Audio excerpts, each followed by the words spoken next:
د اقتصاد وزارت مسؤلین وایي چې افغانستان په تیر یو کال کې ښې اقتصادي لاسته راوړنې لري. په کابل کې په یوه خبري ناسته کې د اقتصاد وزارت مسؤلینو رسنیو ته د خپلو کاري فعالیتونو کلنی راپور وړاندې کړ او راتلونکي پلانونه یې له رسنیو سره شریک کړل.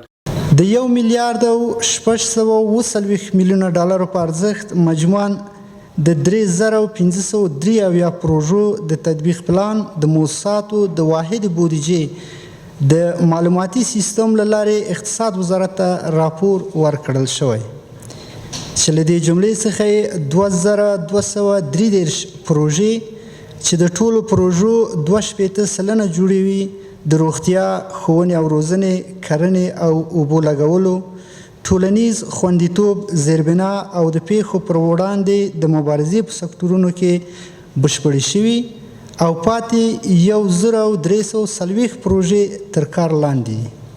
هغه شفافیت چې د افغانستان اسلامي امارت د مشرانو غوښتنه وه تر ډېره اندازې حل شوې ده.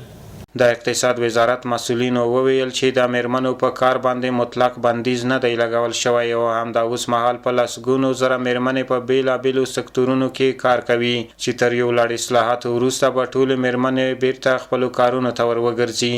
92,000 خانم در بخش معارف که آموزش شالوده پیشرفت و ترقی کشور شکل میده فعالیت داره. 14,000 خانم در بخش صحت فعالیت داره.